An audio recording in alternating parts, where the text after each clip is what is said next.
जौन कुछ भी ट्विस्टेड हो खेला वो सब सिंपल तरीका से शुरू हो खेला। हमार साथ भी कुछ ऐसे भइल बा। पीछे मुड़ के जब हम अपन कहानी देखेनी तो इस सोचे पर मजबूर हो जाएनी कि हमार साथ कुछ गलत भइल रहे कि हम गलत कैले रहनी। का हम मासूम रहनी कि गुनहगार, सच्चा कि झूठा? शायद आप एकरा हमसे बेहतर तरीका से ही जज कर पाए। बाकी ई कहानी ध्यान से सुनिया, बहुते ट्विस्टेड बाई। दिल लगी कैसन आग बा, बुझे ना मिटे ना थमे ना कबो, ई कैसन प्यास बा, दिल जला कैसन रात लाजवाब, बढ़िया खेल रहे। हमरा के फोन उठावे के पड़ी। ठीक बा, कल सवेरे। ठीक बा, पक्का। हेलो, हाँ आर्यन माथुर बात करत तनी। चला चला चला, माँ की बहुत देरी हो गई बा बेटा, जल्दी से अपन बैग ले लो। पानी की बोतल, चला बेटा। माँ, हम अपन स्कूल ट्रिप फॉर्म भूल गए बानी। ओहो अच्छा ठीक बा, तू अपन पानी की बोतल पकड़ा, हम अभी लेके आवतानी।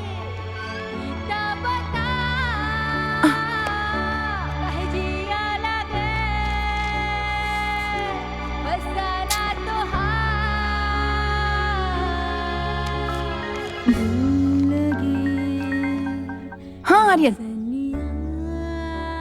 का?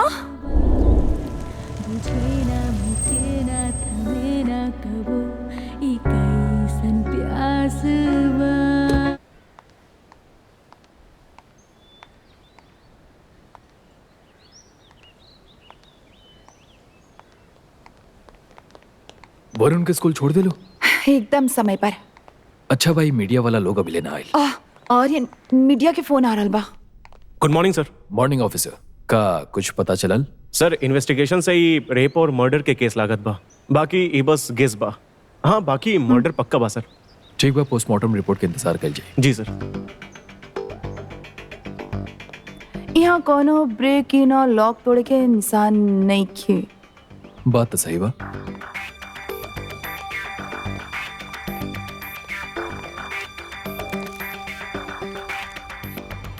एकर मतलब स्ट्रगल यहाँ से शुरू भइल बा।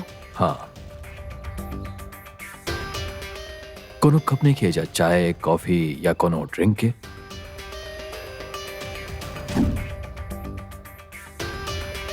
जे भी कहले बा वो यहाँ से अंदर आयल होगी।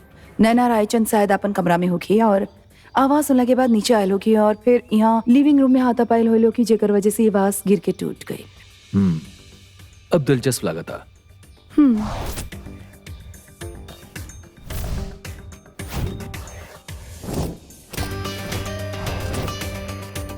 आर्यन, ये वेल प्लान्ड लग रहल बा। हमरो लगा था। घर से कुछ भी चोरी ना भइल बा। मतलब जी भी कहले बा वो नैना रायचंद के रेप और मर्डर करे खातिर आयल रहे। या तो वो रेप करे आयल रहे और जोश जोश में खून कर देलस, या फिर वो मर्डर करे आयल रहे और रेप भी करके चल गई। या तो लस्ट के केस बा या फिर हेट के केस बा। एग्जैक्टली। मतलब सस्पेक्ट के लिस्ट और लंबा हो गइल बा। निर्भर करता कौन चीज पर कि केस कोना मुड़ जाए। का मतलब? रणबीर रायचंद हमनी के फोन करके बतेले रहे कि ओकर वाइफ के खून भइल बा। राइट। तो कुछ सवाल हमनी के रणबीर रायचंद से पूछे के पड़े। कहाँ बाबू?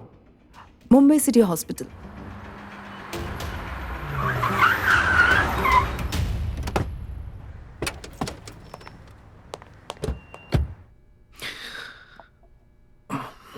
Thank you.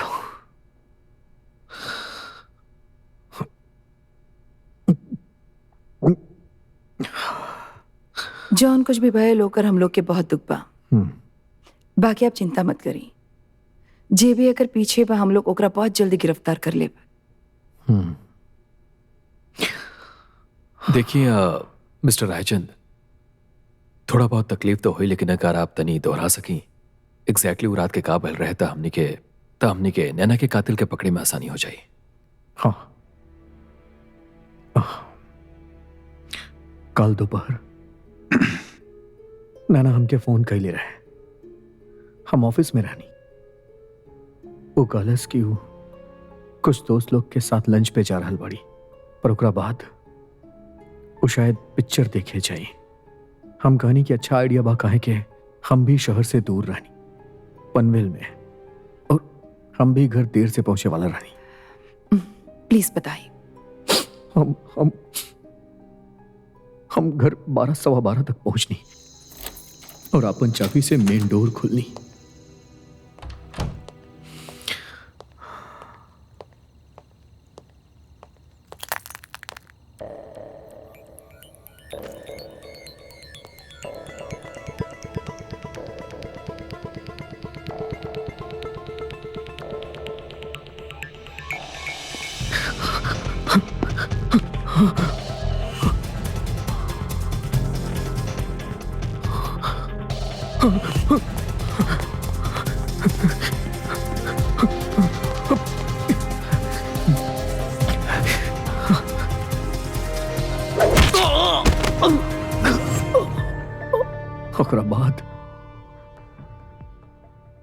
ओकरा बाद हमके कुछ याद नहीं के, मतलब कि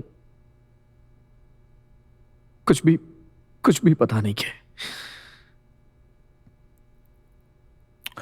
का आपके होके आप जानते नहीं जेकरा से आपकी दुश्मनी होके या आपके पत्नी के केहू ऐसन जेकरा पर शक होके? ना, ऐसा नहीं के, हमके ऐसा नहीं के लागत। कौन बात ना, अब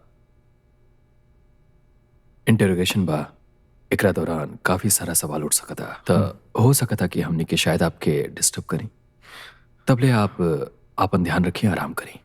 ओके, थैंक यू। Thank you. ख्याल रखिए। दिशा, हमरा रणबीर के क्रेडिट कार्ड समरीज और फोन बिल के स्टेटमेंट चाहिए। जितना जल्दी हो सकता ऑफिस लेके आ जा।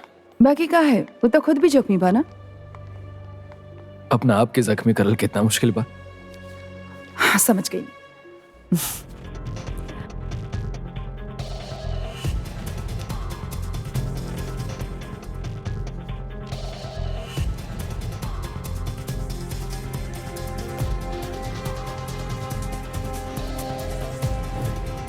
रिकॉर्ड्स डिपार्टमेंट, हम दिशा अग्रवाल बानी, क्रिमिनल इन्वेस्टिगेशन से। अच्छा, कंसोलिडेटेड होल्डिंग्स प्राइवेट लिमिटेड नाम के एक कंपनी बा, हमके ओकर बारे में जानकारी चाहिए। हाँ बिल्कुल।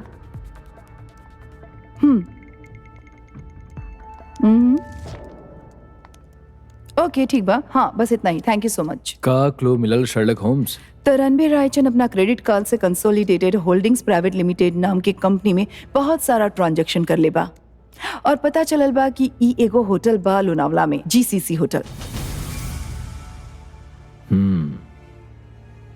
बाकी यहाँ एकर कई सारा वजह हो सकेला। एक कोनो कंपनी अकाउंट हो सकेला, चाहे ओकर पसंदीदा हॉलिडे रिसोर्ट, या फिर फेवरेट छुपे की जगह भी हो सकेला। हम लोनावला चाहता नहीं, हमने की लीड के फॉलो करेंगे। आर्यन सुना, ऐसे ना हो कि हम लोग रणवीर के पीछे लागल रह जाएं और असली खूनी बा वो आराम से बैठल रहे। हम कोनो बेगुनाह के ना पकड़े चाहिए। हमरा कुछ महसूस होता, विश्वास करा।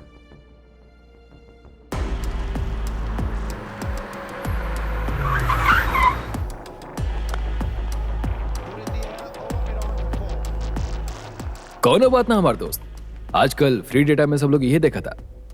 हम आपके काम मदद कर सके? आर्यन माथुर, सीआईडी। एको केस के सिलसिले में कुछ इन्वेस्टिगेशन बा। पूरा कोशिश करब सर। रणबीर रायचंद के आप जानते नहीं? हाँ, रणबीर सर बिल्कुल जाने ली।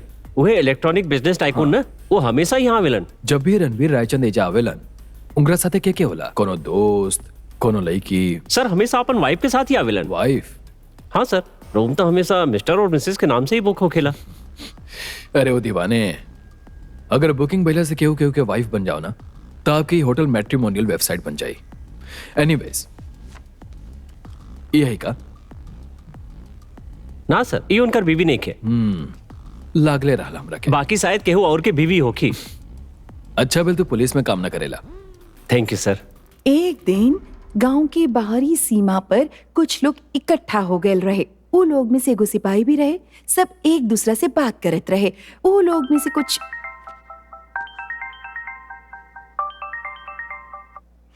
हाँ आर्यन, रणबीर के ड्राइवर के एड्रेस ढूंढने के पड़ी। हमरा के एड्रेस मैसेज करा, हम ओइजे तारे से मिला नहीं। अरे एक मिनट पर बाकी रणवीर के ड्राइवर के पता काहे चाहिए? का भइल आर्यन, हमके कुछ तो बताई। फिलहाल खातिर तू एड्रेस ढूंढा, हम तरह के सब कुछ जल्दी बता दे। ओके ओके।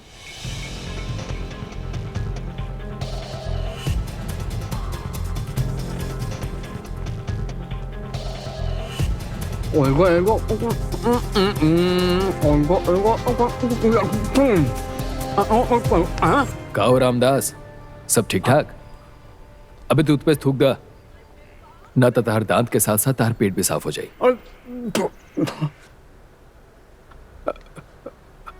आप लोग पुलिस वाला बानी ना? अरे यार, इधर स्मार्ट निकलन। ये भी बता था एजा बात करवा कि थाने चलवा?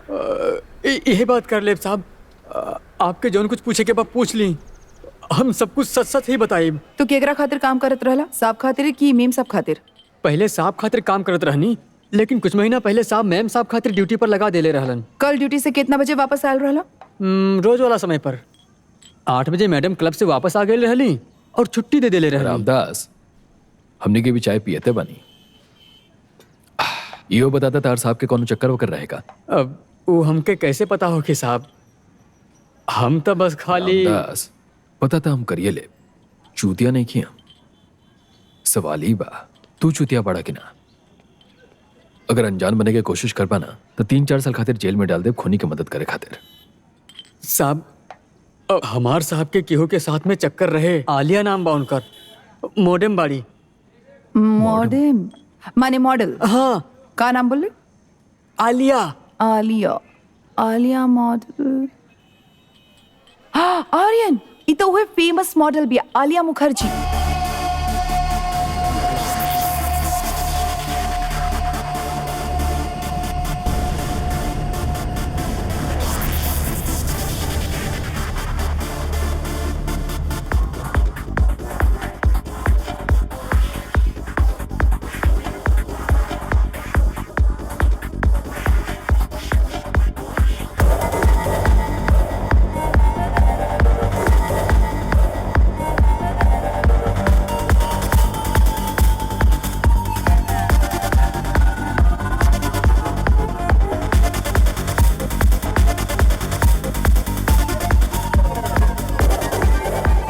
For 5 minutes.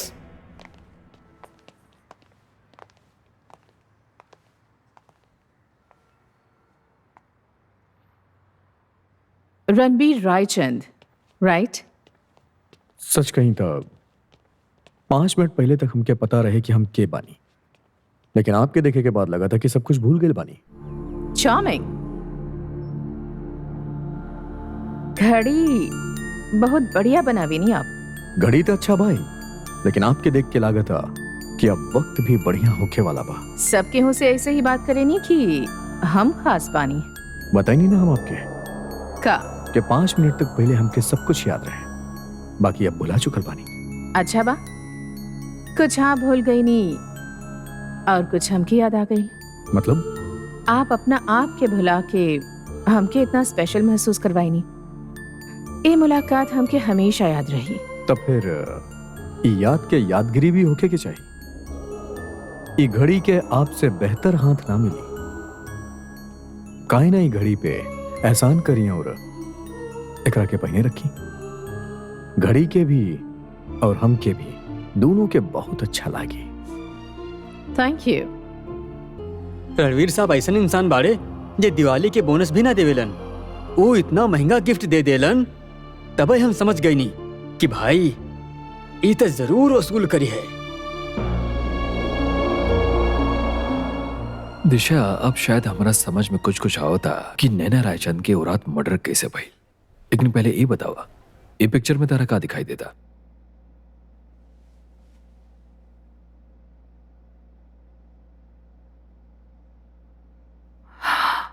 ओह my god. Yes my dear Disha, तारा बिल्कुल सही लगा था। अब एकरा के ध्यान से फॉलो करा, काहे कि फ्रंट डोर पर ब्रेकिंग के कोनो निशान नहीं है, या कहल जा सकता कि दरवाजा जबरदस्ती तोड़े के कोनो निशानी नहीं है। आवतानी, रुक जा। एकर मतलब कि जे के भी रहल, नैना ओकरा के जानत रहली। हाँ, का मदद कर सके नहीं हम? अगर नैना रायचंद ओकरा के जानत रहली तो एक खूनी कोनो बहाना बना के नैना से बात करे के चाहत, फिर हमरा हिसाब से इस शख्स कुछ ऐसन कैलस जैसे कि ओकरा के धक्का मरलस या वार कैलस या बेहोश कैलस, जकरा से नैना गिर पड़ी और गिरला में वो वास के गिरा देली। दोनों के बीच शायद हाथापाई भी भइलो की। ये संभव नहीं है। काहे? हम कुछ देर में तारा के बता दे। काहे कि हमने के लाश बेडरूम में मिलल, जाहिर से बात बा कि लाश के घसीट के लिए आई गई और फिर नैना के लाश के पलंग पे लिटा के ओकर हाथ के वही पलंग से बांध दियल गई। और अब बताओ तनी कि नैना बेहोश काहे रहली। अगर तू गौर से देख ले रहतू तो तू नोटिस कर तू कि जोना तरीका से ओकर हाथ बंधल रहे, ओकर कलाई में तनी सा भी स्ट्रगल के मार्क्स ना रहे। और सबसे जरूरी बात कि ओकर नेल पॉलिश, नेल्स एकदम परफेक्ट रहे, जबकि कोनो भी स्ट्रगल होला तो पहले नेल्स पे इफेक्ट होला और ओकरा वजह से कलर उतर जाला। वाह, बहुत लाजवाब। बाकी रेप, एगो बेहोश औरत के रेप स्टेज मैनेज लगा था हमरा। मतलब? जोना तरीका से ओकर कपड़ा फाटल रहे, ओमे हम एगो अजीब सा चीज नोटिस करनी। कपड़ा के सिरा से तनी सा अंदर ले एकदम सफाई से फटल बा और ओइजा से ओकरा बाद जैसे हाथ से फाड़ल गई होके, जोन सफाई से ना रहे। और फिर वो अपन हाथ से नैना के गला घोट देलस ताकि रेप और मर्डर लगे। एग्जैक्टली। और जाए से पहले वो पीछे वाला खिड़की के कांच तोड़ देलस, ई जताए खातिर कि वो यहीं से अंदर आयल रहे। बाकी वो ई ना सोचलस कि कांच बाहर कैसे हो सकेला। करेक्ट। एकर मतलब जे भी नैना रायचंद के खून कर लेबा वो ओकरा अच्छे से जानत रहे। कैल नहीं के दिशा करवाइल गइल बा। का मतलब? दोनों में से कोनो एगो चीज हो सकता। या तो एक खून रणबीर रायचंद कैले बा या फिर ओकर गर्लफ्रेंड आलिया। उ जे के विवाह बहुत चालाक बा और हमने के ओकरा से भी ज्यादा चालाक बने के होई। देखी वो जौन कुछ भी भइल बा ओकर तह तक पहुंचे में सीआईडी के ज्यादा समय ना लगी। वो खूनी चाहे जे भी होखे, वो ज्यादा समय तक सीआईडी से बच के ना रह सकेला। हम और एगो बात आप लोग के बतावे की चाहता नहीं कि सीआईडी कुछ ऐसा लोग पर भी नजर रख ले बा जिनकरा ऊपर हम लोग के पूरा शक बा, लेकिन अभी तक सबूत ना मिलल बा। ऐसा कह सके नहीं कि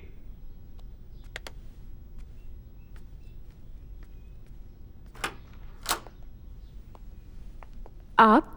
हम दिशा अग्रवाल और ये Aryan Mathur, criminal investigation department, दूसरे शब्द में सीआईडी। आओ, आलिया अभी बिजी भी है। आपके कैसे पता कि हमने के आलिया से मिलाइल बनी? हमने के आपसे भी तो मिल सकता नहीं, राइट? वैसे ज्यादातर लोग ही घर में आलिया से मिले खातिर आवेले, और जैसन कि हम बतले बानी कि वो बिजी भी है, तो आप लोग बाद में आइए। के हजारा सीआईडी के कुछ लोग तरह से मिले आयल बड़े।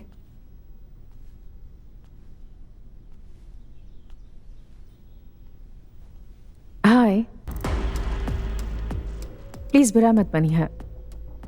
जरा डॉक्टर भी आप तनी कंजर्वेटिव भी ए इतना ना समझेले कि जौन लड़की शरीर ढकला जरूरी ना समझेले उस सच्चाई का रखी। यदि आप चाहें तो हम लोग इंतजार कर सके नहीं। वैसे आप लोग तो इंतजार कर लेबा, बाकी सच्चाई के इंतजार ना करे के जाए बाना। Right, absolutely right. आई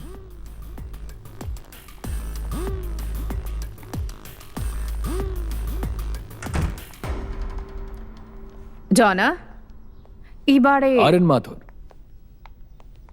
दिशा अग्रवाल, सीआईडी से बाड़े हमसे बात करे चाहलन। I hope you don't mind. ना ना, and I hope you don't mind यदि हम बात कैला के साथ साथ काम भी कर ली। हमार फैशन शो बा, you see show must go on. हमने के कोनो दिक्कत नहीं है अगर आपके दिक्कत नहीं है। ओके। ओह सॉरी, आप लोग का लेबो? चाय, कॉफी? ना खाली सच्चाई। I like you. डॉना, शुरू करा।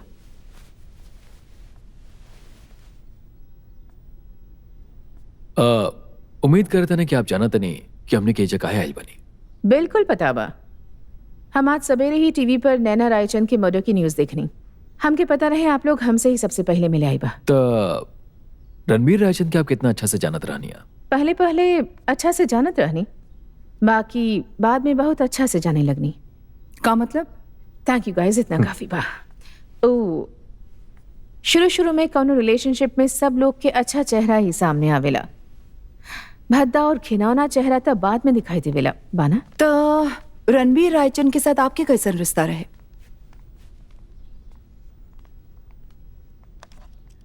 आप लोग यहाँ जब आयल बानी तब बिना जानकारी के तो आयल ना बानी।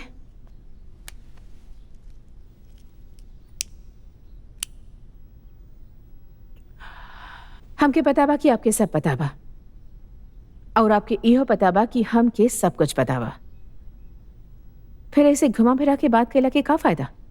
हमार रणबीर रायचंद के साथ अफेयर रहे जब खत्म हो गई बा। पिछला कुछ महीना से ना तो हम लोग के मुलाकात भइल बा और ना ही कौनो बात। कोनो ऐसन बात जो आप जानत होगी रणबीर और ओकर वाइफ के रिश्ता के बारे में? Come on mister Aryan Mathur. Inspector. Sorry, inspector Mathur. कौनो आदमी अपन गर्लफ्रेंड के सामने अपन बीवी के बात तो बिल्कुल भी ना करी, और जब बीवी बुरा ना होगी तो अपन गलती के सामना कैसे करी? सही बात बा। हम रणबीर के साथ सतत रहनी, रूटीन जिंदगी में तनी बोर होए लगनी तो एक दूसरा में दिलचस्पी ढूंढने लगनी, और जब एक दूसरा से बोर हो गई नहीं तो कहीं और दिलचस्पी ढूंढने लगनी। बस और होके के चाहेगा? जदि ना बात तो ना।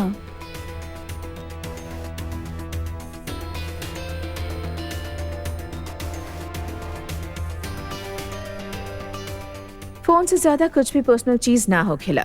ई हमार फोन बा। ई फोन में उस सब ईमेल और मैसेज बा जेकरा से ई साफ हो जाए कि कौन केकरा के पीछे रहे और कौन ए रिश्ता से पहले बाहर निकल गई रहे। Ila, thank you, good night. Take care.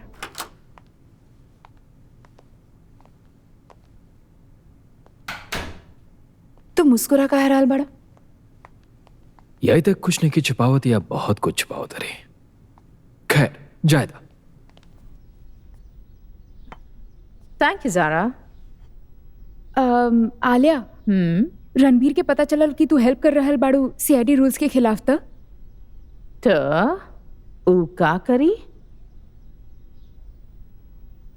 मतलब ज्यादा कुछ ना कर सकेला, बाकी अगर वो तहरा खिलाफ झूठा गवाही दे दिलस त?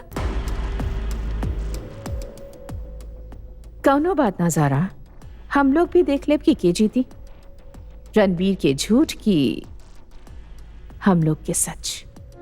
हेलो एवरीबॉडी, हम आप सब लोग के धन्यवाद करे के चाहतानी कि माया देखनी, माया के पसंद कईनी और V B on the web studio के सब्सक्राइब भी कईनी। यदि आपके शो पसंद आयल, ये एपिसोड पसंद आयल होके, प्लीज लाइक के दबाएं, प्लीज शेयर करें और प्लीज लाल और सफेद बटन के जरूर दबाएं और सब्सक्राइब करें।